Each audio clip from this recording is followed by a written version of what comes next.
But first, the latest in the Jane Bashara murder investigation. It takes yet another twist. 7 Action News sources say her clothing was never turned over to police.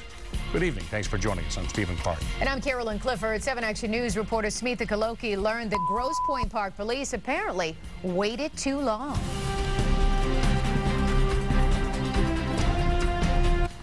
When investigating a murder, police often want to get their hands on the clothing a victim was wearing when they were killed. But it seems that Grosse Pointe Park police were at least 5 days late in making that request. And now the clothing of Jane Bashara has gone missing. As Action News investigators first reported, Jane Bashara was found murdered in her luxury SUV on January 25th, wearing a greenish blouse, black stretch pants, undergarments, and house slippers.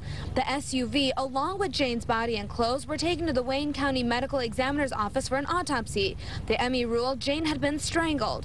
Pat Dostine, a spokesperson for the ME, says their office got a request from the Grosse Pointe Park police wanting the clothes for evidence, but that request came 5 or 6 days after the autopsy was completed, and it was too late. The Michigan State Police Forensics Division never got the clothes. Following protocol, the ME had already released the clothing to the A.H. Peters Funeral Home. Action News contacted the funeral home, but the manager would not confirm if the clothes had been given back to the family or if they had been destroyed. So who dropped the ball? It's standard procedure for somebody to be at the post, take the clothing, place it on evidence, take it back to that law enforcement agency, then take it to MSP. But Bill Dwyer, who has spent nearly 50 years in law enforcement, including several years with Detroit police, hesitates to point the blame. Now it's a matter of he said, she said.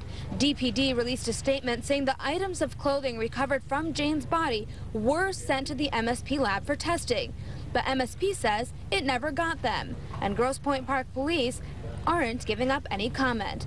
So what does this mean for the investigation? One source close to the investigation calls this a minor setback if they're trying to link Jane's death to her husband Bob, since the two lived together. You know, that evidence is very critical. The clothing is always very critical in any homicide investigation.